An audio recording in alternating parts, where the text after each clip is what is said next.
Hey everybody, how you doing? Well, that's good. Welcome to PHLY Flyers presented by Mortgage CS. Check out mortgagecs.com/PHLY to start your home buying process today. Company NMLS ID number 1464766. My name is Bill Matz. I'm your director of fun and games for the evening. Joining me tonight, not only do we have the one and only JP Zapata in studio, but we actually have perhaps setting a record for 2024, 2 days in a row in the studio, Philadelphia's number one hockey beat reporter, Charlie O'Connor. No dog mask tonight, no woo. A little disappointing there, but they did almost. They did. The Flyers pick up a point in their overtime loss to the Carolina Hurricanes in what was pretty decent preview of what might be the first round matchup between these two teams. 2 and 3 in the Metro tonight. The Hurricanes had a chance to catch the Rangers, but the Rangers won, so the standings remain as they were for now in the Metro. But just, I got to tell you, we'll get into the Couturier stuff in a little bit, but just the team on the ice, the response the last couple games, the way we have seen them play, it's hard to argue that they look like a more focused. There's not those.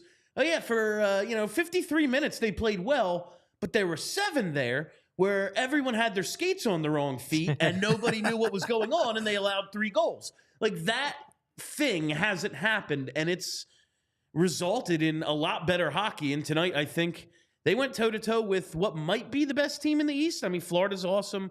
Boston has the record, but in the division, Carolina's great. They look pretty good against them, I thought. Yeah, Carolina's now won 8 of 9, 7 of 8, I believe, since the trade deadline, since trading for Jake Gensel. So this is a really good team. I think the thing that impressed me the most about this game was I thought they started out strong. They went toe-to-toe with them in the first period. First half of the second period, same thing.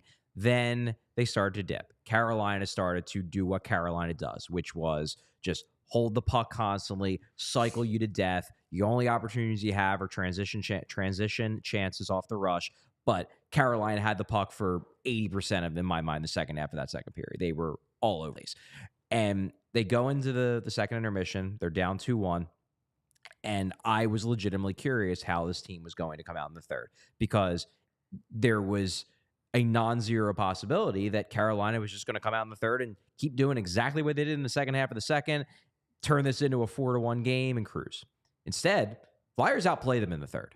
And I mean, this was not a repeat of the first, when I thought the Flyers skated with the Hurricanes.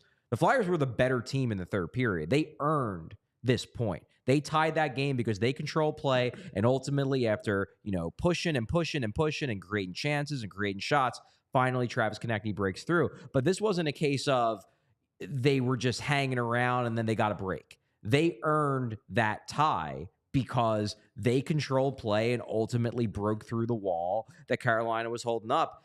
I did not know if the Flyers had that in them on the road against a really good team in Carolina with the defense core they have. We'll talk about that a little bit later. And then with all this Couturier stuff in the midst of everything too, I didn't know if they had another surge in them in the third period, and they showed me they did. And I was really impressed by that. One might call it a storm surge. Little storm surge. A brief storm surge. Yeah. Absolutely. First off, I want to say hello to everyone. Thank you everyone for welcoming me back. But look, you guys nailed it. Like, this is the type of performance I feel like you have to keep your head up high, because I personally wanted to see how they would look. Obviously, I missed a couple games, so I wanted to see how they would look against a good Carolina Hurricane team since that deadline, like you guys mentioned. Yeah. It's a much better team. Obviously, listen, we'll talk about the Coots thing. Obviously, defensively, we're missing some key pieces too.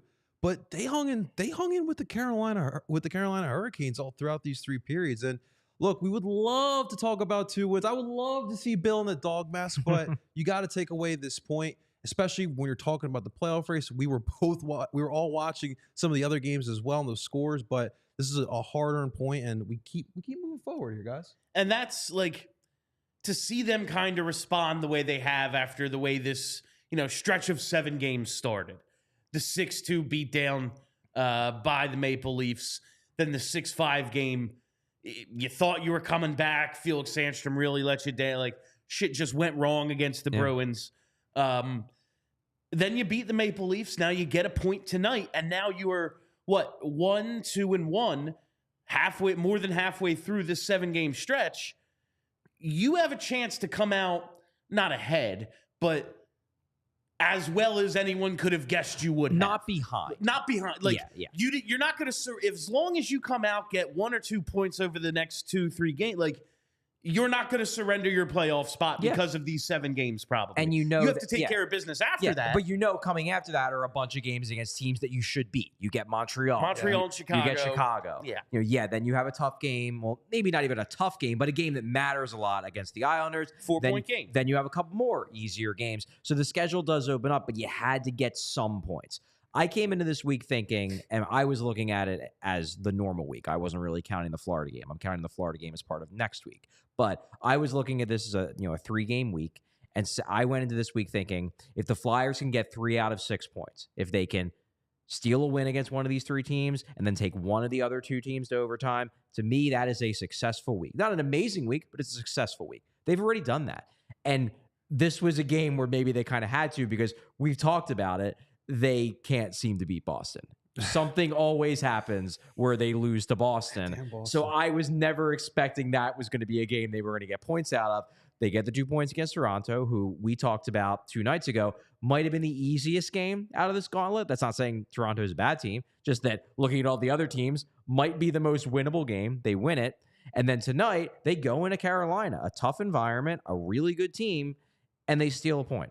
And maybe it's not even accurate to say they stole a point, because it's probably more accurate to say they earned a point. They earned a point tonight. Yeah, I wouldn't steal a point, I would say a lot of times applies to goalie made 45 saves, you got 2 shorthanded goals. I think that sort of thing. That's and tonight was a grinded out, let's see if we can get this thing to overtime. Let's see if we can get this point, and then see what happens in 3-on-3. Before we talk about the 3-on-3 real quick, though, Charlie, I got a Toronto, not Toronto. We got taken to task on Twitter. I was curious, what was? I thought you said try. Yeah. Oh yeah, Toronto. You're apparently supposed to not say the T at the end of Toronto. I will continue to say that. If you don't want me to say it that way, change the way you spell your city's name. Sorry. It's really the height of arrogance. Deal with it. Really the height of arrogance. Like, no one from Baltimore is like, no, you have to say Balmer.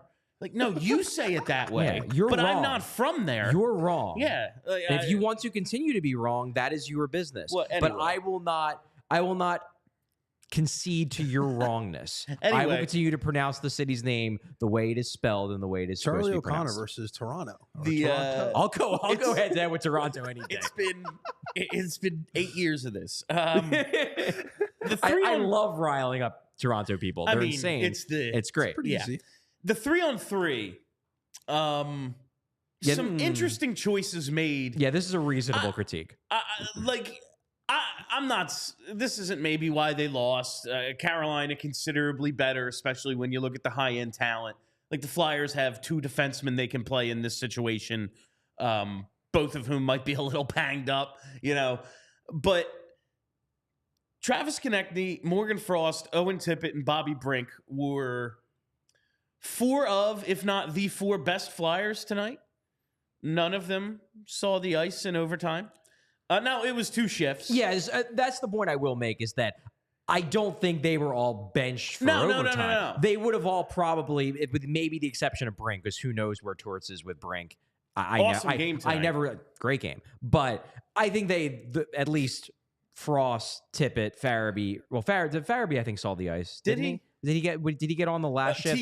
Farabee did get on. TK, Frost, Tippett, I think those 3 didn't. do eventually get on, but I think it's a reasonable critique to say, maybe instead of launching with Paling Forrester, like his two boys, maybe launch with some of the guys who like have a better chance of scoring a game-winning goal.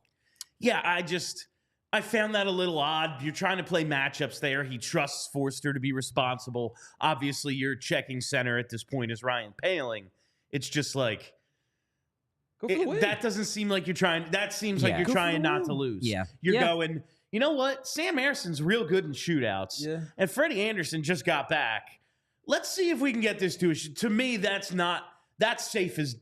is safe as death right there to me. And maybe, Frost and TK start in overtime. Carolina takes it right down, 10 seconds and scores. That easily could have happened too. I'm just saying, I'd rather roll with my best players. Yeah. I think generally speaking, if you want to give your team the best chance of winning, you generally should play your best players more. He's clearly doing with the defenseman, as we'll talk about later. Oh, my God.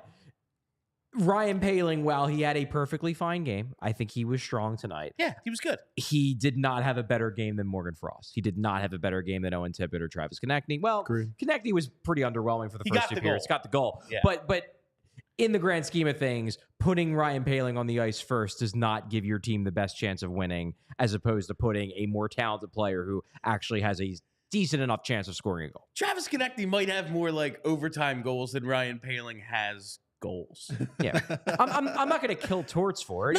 It's not something I would have done, and also they lost, so he deserves some criticism for it. But if we're getting ready for the playoffs, why not go all in for the win? Yeah. His philosophy probably is that was his way of going all in for the win because he thinks we survived the first shift. I get my big guns out there. I just personally disagree with it. I would say it's kind of like how in baseball where you put your best hitters at the top of the lineup because it means they're going to get more at bats over the course of a game. I'd put my best shooters on the ice at the start of overtime so they have the chance of getting multiple shifts in overtime rather than just one. It's like the overtime strategy in the Super Bowl where Kyle Shanahan was like, well, we wanted the ball third. And Andy Reid's like, well, had you scored a touchdown, we were going for two. Yeah, so no. There was never going to be a third. There was never going to be a third. Like, there was no third. We were going to win or lose on the 2 point. Yeah. Save your guys for the second and third shift. Also, what happens when they win the face-off? Yeah. Small thing. This is not what we're going to harp on all night, but it's something that stuck out to me. It's worthy of criticism. And we've talked this week, when you have the opportunity to get points in this stretch, you really badly need them because they're going to be very hard to come by, as we saw in the first two games. Here was an opportunity. You got the one. You banked the one. Cool. Go for the win. Yeah, you're playing with house money at that point. Yeah, they came away with 1 point tonight. Now, Charlie, you mentioned, I want to do this a little. You mentioned he's playing his best defenseman. Is he playing his best forwards right now? Is this a transition into Sean Couturier? Yeah, I don't want to wait till the end of the show to do Coots. Now, like I said at the top, it's hard to argue this move hasn't had the desired impact on the rest of the team, which I think was a big part of it. Yeah. We said the captain... No. In terms of short-term impact, this is exactly what Tortorella wanted out of scratching Sean Couturier. He's got the attention of the team, and he has jolted them back into playing the way he wants them to play. That's undeniable. They're playing much better than they were playing before the scratch as a team. Absolutely. That said, undeniable. Nick Delorier is in the lineup tonight for 3 minutes and 44 seconds. If you blinked, you missed it. Big minutes. No points. Big minutes for D'Lo. No points, no shots on goal, one hit. You can't... if you want to make the argument, against Toronto. Yeah, against the Leaves, they have Ryan Reeves. Should they call him Ryan Reefs? Anyway, we need D'Lo. We need D'Lo in case something happens. He can fight Ryan Reeves, and he did. Who is he? And he did. Who's he going with on Carolina? Carolina's like the anti-fighting Rob team. Brendamore might be the only likely matchup for Nick Delorier. Brendamore might win. And that's not me shitting on Delorier. Have you seen Rob Brendamore? Brendamore might win a fight with a fucking truck. I get you're trying to send a message to Sean Couturier. This is not about Nick Delorier. It's not about the role he plays, fourth line minutes. trying to get points, though, right? I'm not saying Couturier's been at the top of his game for the last couple of weeks, last 2 months, whatever you want to call it. Having him on the ice gives you a better chance to win than having Nick Delorier for 3 minutes and 44 seconds. Indeed it does. You went shorthanded against one of the best teams in the East. You got 1 point. You can't tell me Sean Couturier's presence might not have been worth one other point. Yeah, there was a moment, I think it was at the end of the second period, and you just see like Jim Jackson is trying so hard to be diplomatic here about this Couturier thing. And it's Delorier. But the best was when it was like near the end of the second period, I believe, and I forget who it was. One of Carolina's better. I think it was Jordan Stahl because he's such a good faceoff guy. And he goes out for a faceoff, and JJ basically is like, well, the Flyers don't have anybody on the roster who has over a 50% faceoff percentage to take this one, or anybody in the lineup. And it was very much like, well, they do have somebody on the roster, but he ain't playing because the coach is doing a torts. That was very funny. Look, in the end, Couturier is obviously better than Nick Delorier. We talked about this on our show yesterday about the fact that Torts can say all he wants that, well, I'm just putting the 12 best guys on the ice, 12 best forwards. You're not. Everybody knows you're not. Like, you're not. We know that you're lying because you're not that delusional. If you are that delusional, then you should retire right now because there's no way that's actually true. He knows that Couturier is better than those guys. I was surprised he scratched him for a second game. I was surprised we got the second game. The first one, like, that's the we're making a point scratch. The second one, that almost tells me that, like, he feels like he didn't get the desired effect on Couturier because he got the desired effect on the team. The team played harder against Toronto. They win the game. The fact that Couturier sits a second game tells me that he hasn't had the conversation with Couturier that he wants to have with him yet. And he feels like the point that he's trying to make to Couturier has not yet gotten through. So he's going to continue to sit until it gets through. That's my guess. Yeah. Because I don't know any other reason why, unless you're just going with the bullshit old school coach mentality. We can't change the lineup, which, like, he's changed the lineup this season after wins. He's scratched Brink Morgan Frost after wins. I think Brink. He's gotten Brink back in after a big win earlier on in the year. That is not the precedent, the hard, fast precedent. He said Sean Couturier again because he wanted to say Sean Couturier again because he feels like whatever point he's trying to make has not yet been fully made. I'm with you. The first game I understood. Tonight is where I had a head scratch. And you brought up the real good point, like Delorier over Coots, like that one doesn't make sense. But you brought up a really good tweet today, Charlie, and that's the bigger one. Where do we go from here? Where does Coots and Torts go from here? I mean, this is our coach, this is our captain, and we're benching him for the second straight game. Again, first one, understandable. But on tonight, where you're playing against Carolina, playoff on the line, Metro team, why not play him here tonight? So where do we go from here? Well, apparently, according to our commenters, Brad Shaw is doing the post game. So Tortorella is continuing to duck the media. All right. This is wild. All right. This is wild shit. Now this is insane, man. I have to ask, do you think there's a possibility, and yes, this is Bill being a wrestling fan, Torts and Coots are in cahoots? This is all a big fucking ploy. What is it? What do they call it? Like K-Fob? Yeah. Like they're feuding in kayfabe. Kayfabe, yeah. But behind the scenes, they're boys. And maybe like Coots is hurt. They're like, what are we doing here? He's not even addressing the media after a game? I mean, what it almost certainly is, I think. Number one, he certainly doesn't want to answer questions about Couturier. But I also think that he is throwing a little bit of a tantrum because he feels like the media is not treating him fairly in this. That they don't understand what he's trying to do and they're being critical, so he's not going to talk to him. Which is pretty immature if that's the reason, and pretty childish. Yeah. But he's John Tortorella. He does whatever the hell he wants. Can confirm from the Flyers Twitter account, Bradshaw is doing the presser. Like, I have enjoyed, I mean, for us, again, Charlie, we talked about this yesterday. As far as I'm concerned, this has been amazing. We're never not going to have a job. From a content perspective, thanks, Coach. But, like, what are we doing? Like, what is he's just like, I don't care. I literally do not care. The president has my back. The GM has my back. I'm going to do what I want. Like, is that just what this comes down to? He doesn't give a shit? I just have a question. Would he get away with Charlie this? just nods. Like, yep. Like, what? Doesn't he have to talk to the media, or is it a coach has to talk? I mean, I'm the PHWA chapter representative, so if they have a practice tomorrow, I will certainly be talking to Flyers PR about this and potentially getting the Pro Hockey Writers Association national branch in, because no, he can't. Like, it is part of his duties. It's part to of his speak to the job, media. right? Like, he can't just keep ducking people, and if he does, then there might be consequences. But that's something I'll deal with tomorrow. That's tomorrow's problem.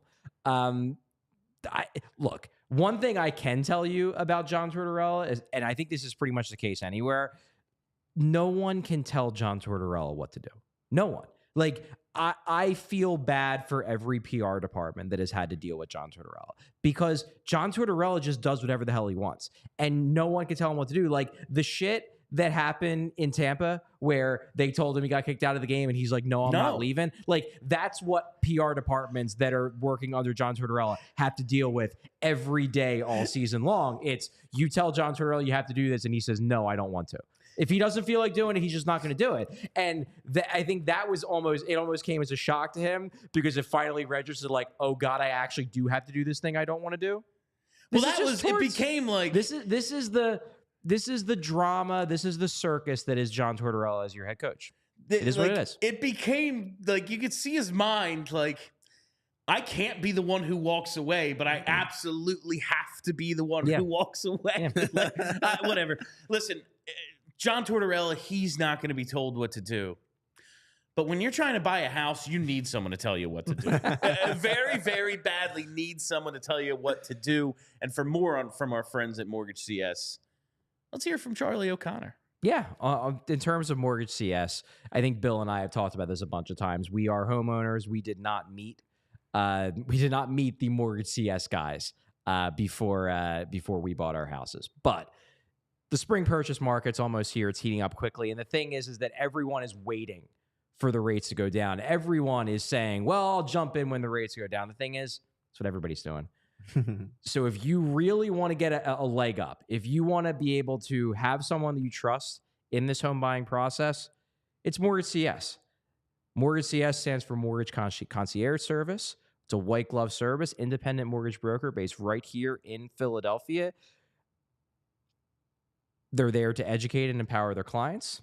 They're there to help their clients obtain ultra competitive rates, and they're here to provide exceptional customer service. When you hear the word mortgage, think of Mortgage CS. Think of Ben and Alec. And hey, if you want to talk Flyers, they're there. Call or text Ben Stucker, the CEO, and chat about Sean Couturier and about when the Flyers captain will be returning to the lineup. But yeah, email Ben and Alec, email Ben, call, text Ben, check out mortgagecs.com/PHLY to get started.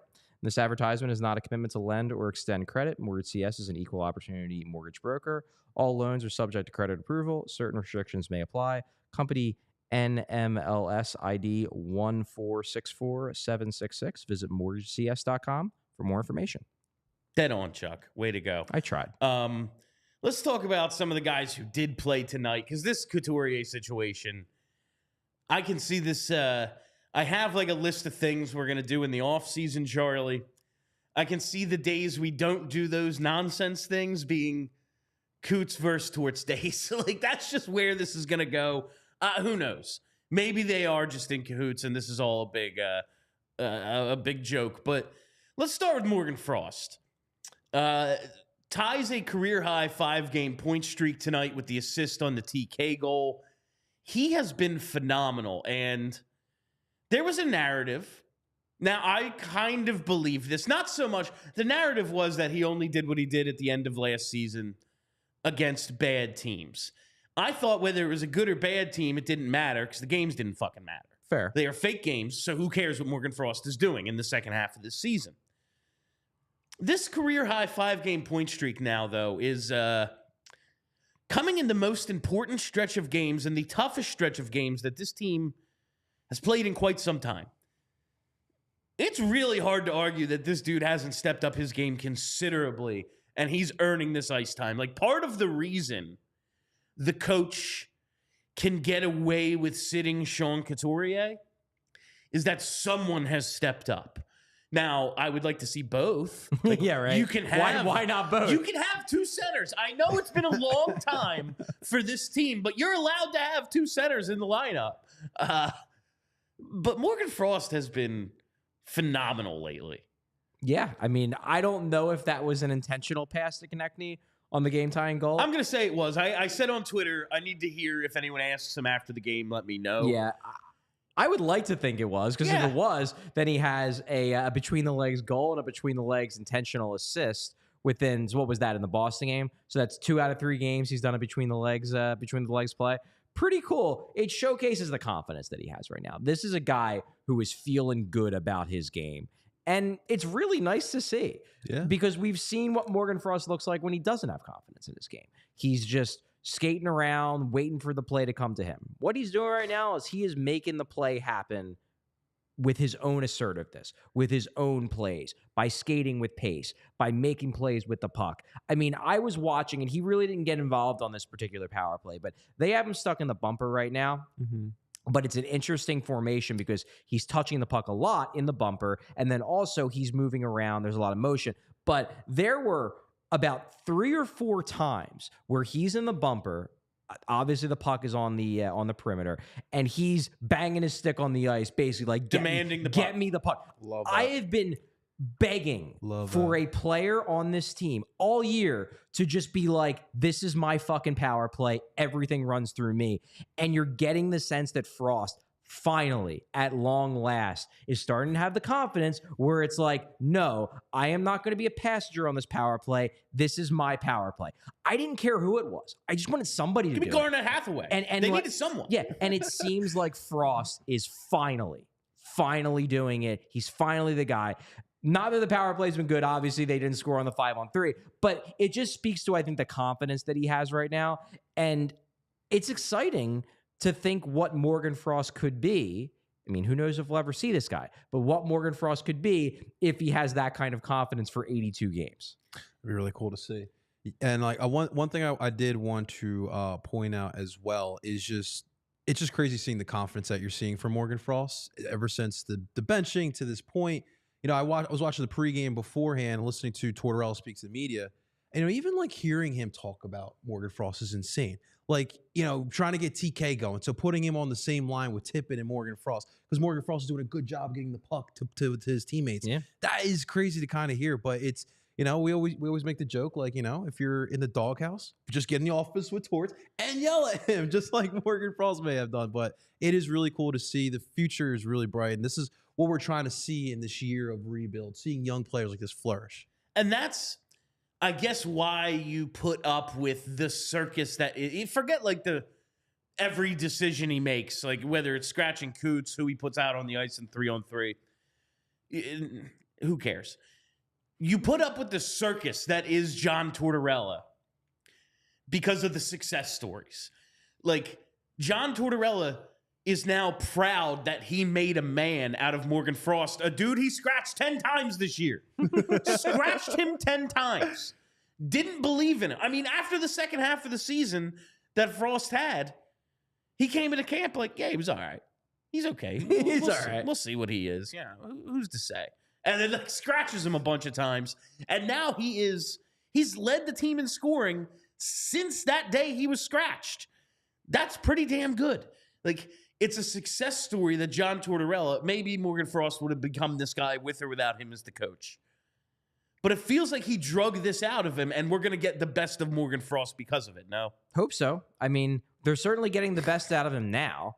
The big thing with Morgan Frost, and this has always been the big thing with Morgan Frost, is can he sustain it? Now, he very well could sustain it the rest of the year, maybe even into the playoffs, but the same questions are going to pop up at the start of next season, because I don't think, unless they have a chance to get a superstar first-line center, I don't think they're going to trade Morgan Frost this summer. I think we will get another year of the Morgan Frost-John Tortorella saga. And the question will be, can Morgan Frost do it all year? Now, if you are a Morgan Frost stan, whatever word you want to use, your argument would be he would be doing this if Tortorella wasn't jerking his chain all the time.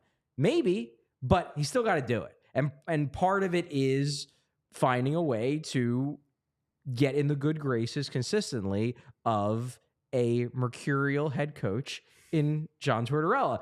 Thus far, over a full season, Morgan Frost has not been able to do that. Now, that might be more on John Tortorella than it is on Morgan Frost, but it is a fact.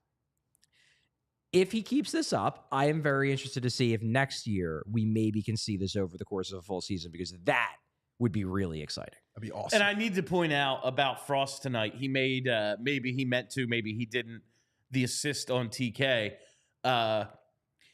The best play he made all night was the play that did not count. The play he made to set up the goal that got called back in the first period on the offside. That was a hell of a play.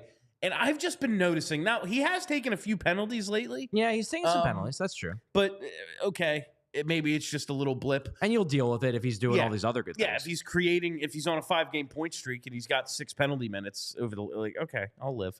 But I've just been noticing, maybe I'm looking for it more, but his play away from the puck and his defensive play is definitely much improved. At the very least, his effort at that end is much improved. But I've seen him make plays in the corner in the defensive end. I've seen him win battles. I've seen him get stripped of the puck and then come back and get it back. Those are the things that are going to keep him in the lineup so that he can produce the offense he can produce. Yes and no. So, number one, I will agree with you that his two-way play has gotten much better this year. Last year, even when he was scoring points in the second half, his underlying metrics really, they took a jump in like mid-March. But for the most part, if you looked at his full season numbers, he didn't grade out well as a play driving forward. He just didn't. He was a middle-of-the-road, break-even type guy. This year, he's been a play driver. He's been a really, really good play driver at even strength at 5-on-5. The Flyers are significantly outchancing the opposition when he's on the ice. However, and this is where I have a little bit of a disagreement with you, he was driving play really well at the start of this season too, and Tortorella didn't care. He still benched him because Tortorella's opinion was, yes, he's gotten a lot better with his details. I love that. But if he's going to be in the lineup, he's got to score. And I don't think that's going to change. Tortorella has the idea in his head that Morgan Frost, if he's going to be in the lineup, has to score points. And it almost doesn't matter to him if he's doing other little things if he's not scoring. Well, the second half he's scoring, so Torts loves him. I don't know if he has the kind of leash that will allow him to go on a 10-game scoring slump and stay in the lineup because that's just the way John Tortorella views him. I'd like to think he can get that leash. I'd like to think he can get that, that I guess, ability to not be at his best all the time and not have to worry about being scratched the same way that Owen Tippett clearly does have from his coach.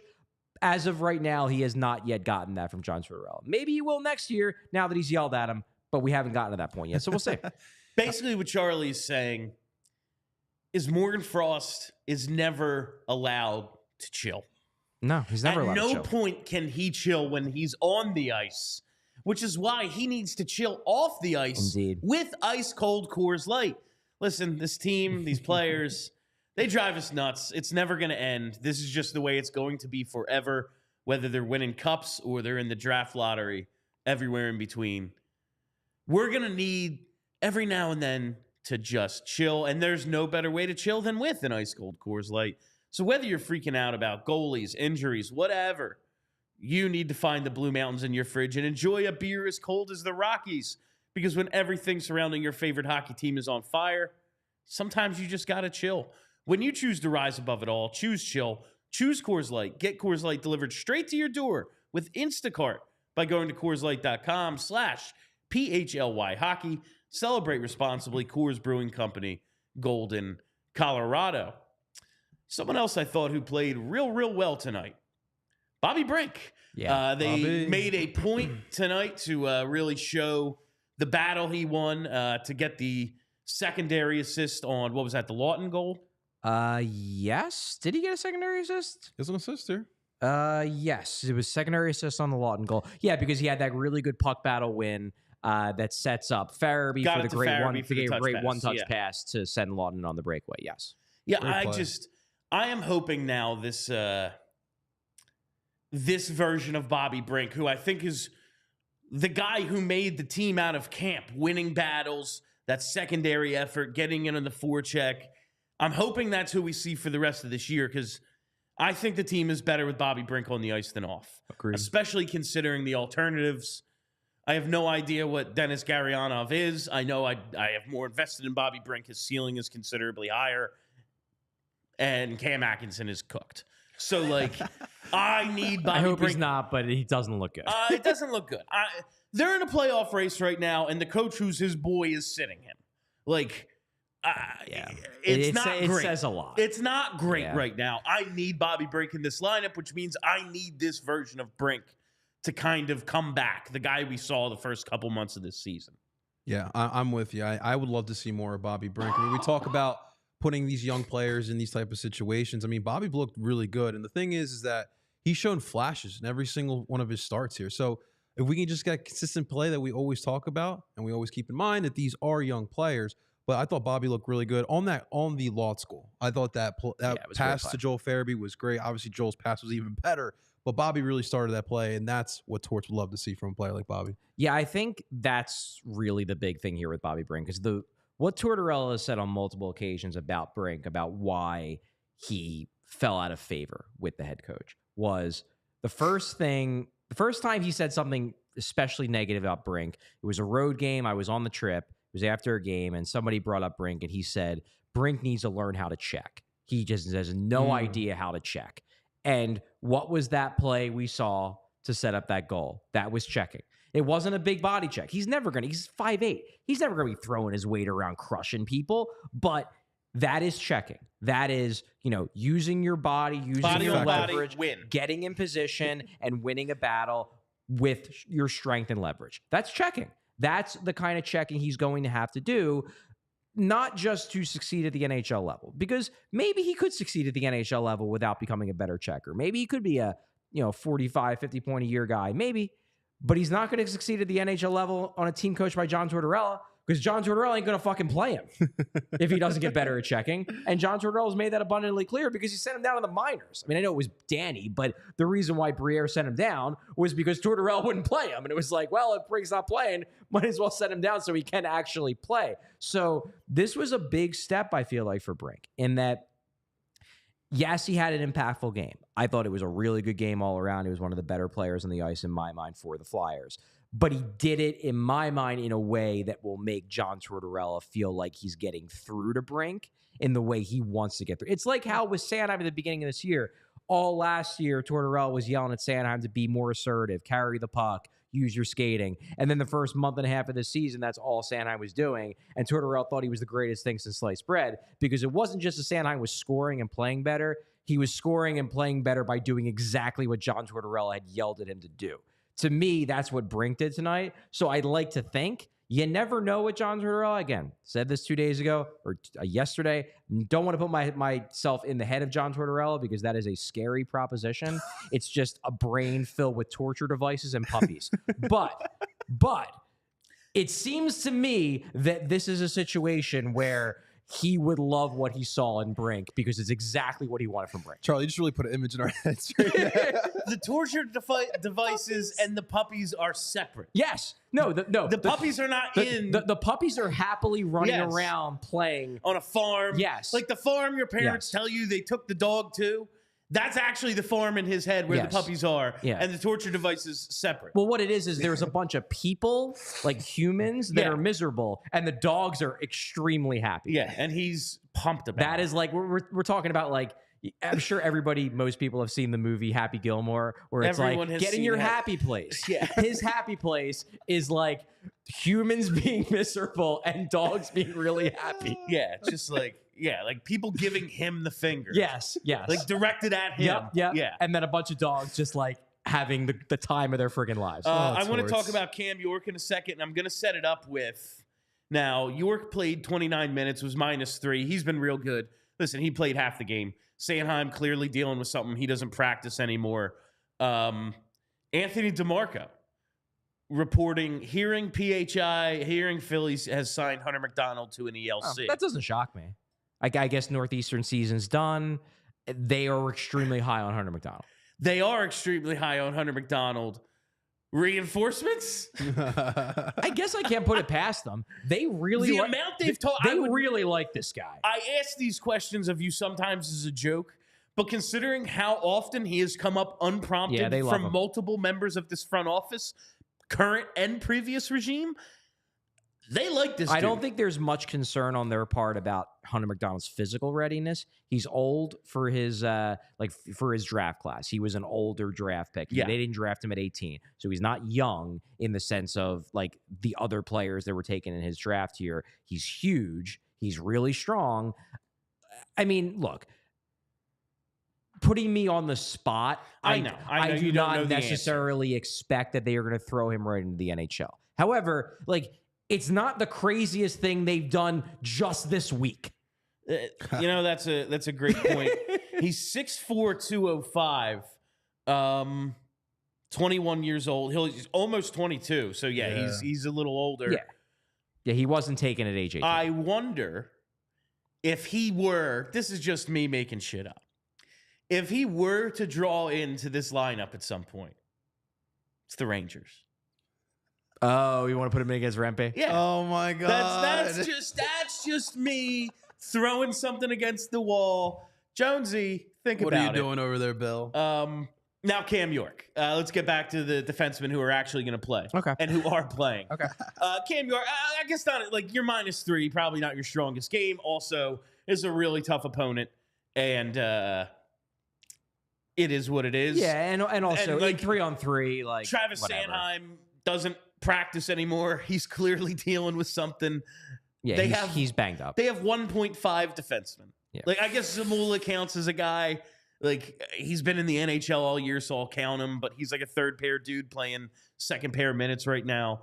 I've been impressed overall with what we've seen out of York lately, but I don't even know if anything was really his fault tonight. Like, they're just going to run this guy into the ground. Like, let's see how it goes, see what he can handle. I guess. And I'm curious how he's going to hold up because they are giving him a ton of ice time. I mean, he's playing half the game. This is playoff style workload. And I get that they're in a playoff race, but this isn't ideal. He's young. I guess he can handle it. But this is like what they were doing to Chris Pronger and Chemo Timonen in the 2010 playoffs. Like, we don't have a third pair. Good luck. So you're just playing half the game. Yeah. Godspeed. It's not ideal, but they clearly don't trust anyone else. 2/3 of their defense. Now, you look at the ice time distribution. It's not only that York played 29:01 and Sanheim played 26:31 tonight. It's that the next guy after them is Igor Zamula, and he played 16:04. Yeah. Nobody else played over 16. Like, they have 2 third pairs and 2 dudes who are just going to play until they can't anymore. There was one shift where you saw Sanheim get off the ice. Like, the camera followed him. Yeah. He sat down. Wooder, get your ass back out there, kid. Like, the defense just is what it is. And I guess is that the most impressive part about them clinging on? Like, they're holding on for dear life right now. And, they just beat the Leafs. They took the Canes to overtime tonight. We'll see how this weekend goes. Is the most impressive part of this stretch of games that they're surviving without an NHL defense? Kind of feels like we're hanging on by a little bit of super glue. It's crazy. We had like 8 defensemen like before the deadline. Everybody got hurt and then they traded Sean Walker. Remember when they were playing 11 forwards because like we have so many defensemen we can't sit them all. Can we ask the comment section? Do you guys miss the 11 and 7? Like where are we at with they're still going with 11 right now That with is Nick true. Gloria. Yeah, true. Unfortunately, they have no defense. And what's funny is like I would say like Eric Johnson looked really good too. I thought he had a good game tonight. But obviously you're not going to put him out there for 20 No, he minutes. can't handle that. Not But He anymore. turned 36 today, 37. 36, I Happy think. birthday. He's 100 years old. Like, he's a year older than me. But like that's the thing. Like obviously, like you don't want to put out Cam York for 20 minutes. But like, what else are you going to do when you literally, like you just said, you have 1.5 defensemen, and Eric Johnson is playing really good. But like you now have to rely on Igor Zamula, Ronnie Attard, Adam Jennings. So it is very tough right now. But I just think that it just that Torts coaching, they have been well structured defensively. I think that's what's been holding them to this point. But this is really stretching it with defensemen. It is. It is. It's going to be tough for them to keep this up, but they're about through. They have another 3 games of this gauntlet. Then things open up. That's really all they have to survive, and then I think they'll be okay. Probably need to get maybe 1 more win, 2 more wins ideally, maybe 3 more points out of this, and then I think they'll be okay. Washington seems like the team they have to worry about the most because it looks like the Islanders are collapsing again. It looks like that run that they went on, That was it. that was fool's gold, and now they're regressing back into the team that has, 10 more losses than they have wins this year. Now we just get Washington, the team that has a negative 30 goal differential.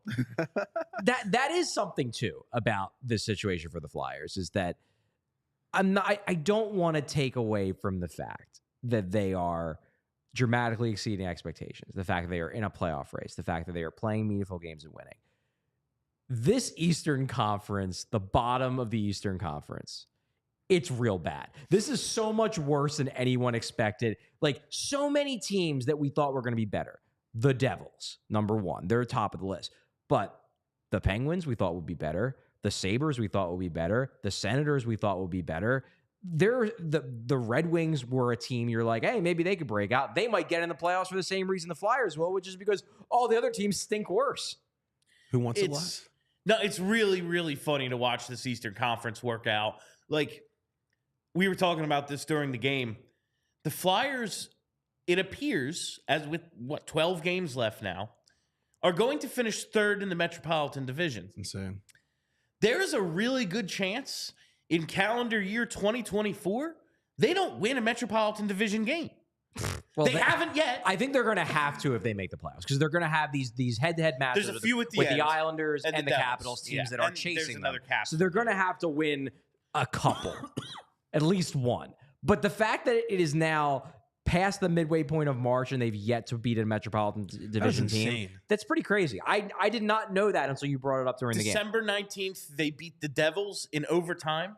That is the last time they won a game against a division opponent. They do have an overtime or shootout loss to Columbus in there, so they get a point. Yeah, that was the game where they scratched Morgan Frost. Yeah. That was the leading up to the Frost yelling at Torts game. You get a point. Also, it's Columbus. That's a loss. That's a straight loss. Yeah. You lose to them in overtime. You might as well lose to them in regulation because it's just embarrassing. Yeah. Let's take a quick minute to tell you about our friends at FOCO, baby. FOCO has the absolute best officially licensed gear for all sports and fandoms. Whether it's hoodies, jackets, beachwear, overalls, or velour sweatsuits, there's something for fans for almost every occasion. Maybe you're in the market for some accessories, toys, or collectibles for your man cave, she shed, or podcast set. You've got to use FOCO for your team gear needs there as well. FOCO always has our back for Philly sports, and they have yours too. Get the best gear around by using the link in the description of the show. For all non-presale items, use promo code PHLY10. That's PHLY10 for 10% off at FOCO today. Bill, I heard a little birdie in Puerto Rico told me that you lost another suit on Sunday. Yeah, I need something. I got to get something. I was supposed to do about 15 minutes in the dunk tank on Sunday. I think I got to like 12 or 13, and Charlie standing there behind me said, Chuck, you're up. I would like to make the point here that I did probably more time in the dunk tank than anyone. You did like 30 minutes. Because I picked up your remaining time. Yeah. Then I did my 15 minutes. And then I'm about to leave the dunk tank. And the volunteer comes up to me and she says, I'm sorry, the person who was supposed to come after you bailed. Can you stay in for another 5 minutes? And at that point, did I want to stay in for another 5 minutes? No, of course not. I wanted to get the hell out of there. It's cold, especially when you're not in the water. It's really cold. But there's a line of another 7 or 8 kids. A line had really started to form as you were about to be done. Yeah. So you couldn't leave. And they were all kids. Yeah. If it were a bunch of 40-year-olds, it would be like, no, I'm getting the hell out of here. Sorry. But it's kids. This is what the carnival's for. So I'm like, you know what? Sure. I'll stay in for another 5 minutes. I'm not going to name names as to who bailed. I will say, and I'm not, this is, to be clear, this is good-natured. But I will say that it is someone on another competing Flyers podcast, who apparently said they were going to do the dunk tank, but didn't. So just know I picked up the slack when that nameless person refused to get in the dunk tank. I love you guys Just talk about saying. this like it's a penalty box. But last year I wore the remaining pieces of the orange suit in there, and that was that. And this year I wore a St. Patty's suit that did not really fit anymore. Probably should have tried it on before the day I needed to wear it. Happens. And I was like, I can probably survive like 15 minutes. And there it is. The pants ripped in a really unfortunate area. And I'm like, yeah, this is a place for kids. I really don't need to like have to tell my neighbors I've moved in everywhere I live now. So Charlie, you need to take over. So that's what happened there. Before we get out of here, there's one more guy I want to talk about today. Sam Ersson. Okay. I think he was fine. Yeah. The second one I really like to see stopped. It was a good shot. It was a good shot, but it's like, kind of a Briz goal to me when you get beat under the armpit. Okay, fair. The overtime winner, like, he stopped the first 2-on-1. I don't know how many odd man rushes I want to see given up in an overtime. That they like. This is now a skills competition. Goalie's going to let one of these in eventually. Yeah, you give up enough quality chances. He stopped fucking Gensel. Like that, I thought that was the end of the game. That, the whole reason why Carolina goes and gets Jake Gensel, we talked about it during the game off air. Carolina has long been the team that has the puck all the time. They don't have anybody that can finish. So they get the guy who's been Sidney Crosby's finisher for the last decade. Makes perfect sense. When he had the puck, I thought for sure it was going on. Ersson makes a great save. It's just, really what this boils down to, if we're really going to dive into it, aside from the fact that Paling starts the overtime, Joel Farabee has a chance to win that game and he misses the net. Yeah, they had the opportunity. It comes down the other way. It is what it is. Yeah. Ersson finishes 30 saves on 33 shots for a 909. Not his best game, but I think another, all right, kid, you're going to get through this. Like, I do think you're coming back around. But we've talked about this too, in that there are a lot of games over this most recent stretch where very quickly whether it's going to be a good Ersson game or an awful one. This was a game where, and this I think is actually in a lot of ways kind of a big step forward for Ersson, because he probably didn't have his best stuff, but he didn't let it turn into a 6-goal game. He gives up one kind of weak goal, and he helps the Flyers take a point from a team that is better than them. This is maybe the beginning of him taking that next step as a goalie, where you gotta turn those awful games into just passable games. Yeah. This was a passable game by Sam Ersson on the whole. It could have been a lot worse. He could have fallen apart after he gives up that second goal.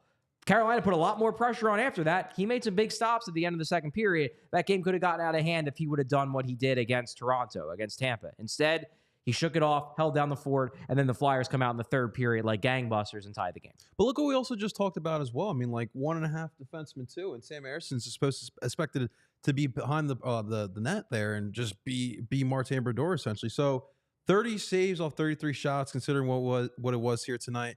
Top 10 in possession team with the Carolina Hurricanes. And there were moments, especially in that second period, where it's like, get the puck out of the zone. A lot of failed clears tonight. Yeah. But that's what that's what Carolina does to you.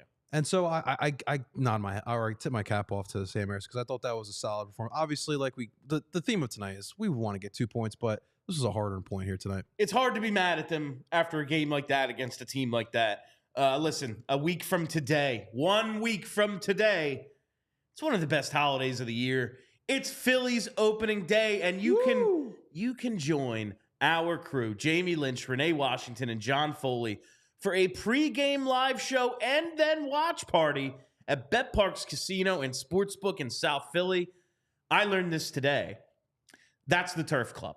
That's what it is. I had no idea it wasn't the Turf Club anymore. Yeah, that's just what it is. Name. That's just what it is in my head forever. It's now the Bet Parks Casino and Sportsbook. That's where we're gonna be for opening day. Our friends at Miller Lite will have 16-ounce can specials from 11:30 a.m. to close. PHLY will be raffling off some of her own swag, some Phillies game day stuff, all sorts of giveaways and fun times. You can hang out with our crew. Maybe place a couple bets. Have a good time. Who doesn't want... It's opening day. Who doesn't want to take back. a Harper opening day home run? You're at the sports book. You get the ticket. It's real. It's not on your phone. I love that. It's going to be a great time. Make sure you meet our friends down there. And while I'm selling you things, Die Hard, baby. Become a Die Hard because you get all this man's material. Right here, Charlie O'Connor, Philadelphia's #1 beat reporter. You love him on the show. You love his free stuff. You want it all. You want 100% of Charlie. You get it by going to allphly.com and becoming a Die Hard. Do it. It's worth it. You also get access to our Discord channel and everyone else's stuff, too. I don't want to undersell the rest of our amazing staff here, but come on, it's Charlie. Well, I like this. Hey, I like his work, and I hate him. Hey, you know what? You're watching a Flyers show. Yeah. So don't you want to read everything there is to read about the Flyers? That's some good stuff, guys. He's got it. I don't hate Charlie. He rules. Anyway, I think that's about it tonight. Do we have anything else on this game? You guys need 3 stars? Oh, yeah. Shit, you're here. On. Charlie O'Connor's 3 stars of the game. Lead it off with star number 3. So star number 3, I will go with one Travis Konechny, who I do not think had a great game on the whole, but I do think came through when he needed to. I didn't even bring it up tonight. Yep. Yeah, he got that big goal. Now you can stop saying he hasn't scored a goal in a meaningful game. In a meaningful game. He has. And it was a very meaningful goal in a road game against a team significantly higher in the standings than the Flyers. So I will give my 3rd star to one Travis Konechny. How about star number 2? Star number 2, I will go with. See, this is when it gets tough because I do have to give one to a Kane because they won the freaking game. Win. So, yeah, I guess I'll have 1st star be a Kane since they won the game. 2nd star is Morgan Frost. Great game. Fantastic game by Morgan Frost. Had that incredible pass, whether it was a pass that I don't know, on the TK goal. But he was good all around in this game. He was impactful. That whole line was dominant, I thought, for pretty much the entirety of the game against really good competition. You know, he is countering the assumption that he cannot get it done against top-tier opponents. This is a top-tier opponent. Morgan Frost is great. He's my 2nd star. And finally, star number 1. Star number 1, I'll give it to Seth Jarvis. He scores the game winner. Was he incredible the whole game? No. Actually, I thought the most consistent Kane during this game was Jordan Martinook. I thought he was everywhere in this game. But when the chips were down, Seth Jarvis beat Sam Ersson and sends the Canes to a win. So I'm giving him 1st star. There we go. We get through the full 3 stars tonight. So it's a nice change of pace from the last time. But that will just about do it for us on PHLY Flyers tonight. Thank you all for listening. Thank you for hanging out. If you haven't already, you know the drill. Follow us right here on YouTube. Set those reminders. Never miss a live show. Make sure you're tuned in. This weekend, games Saturday and Sunday. We'll be here with post-game shows. Follow us on Twitter at PHLY_Flyers. PHLY Flyers, wherever there are podcasts. Pretty sure that's it. My name is Bill Matz for JP Zapata and Charlie O'Connor. You have a great weekend, Philly. See you guys. We all silly like the mayor.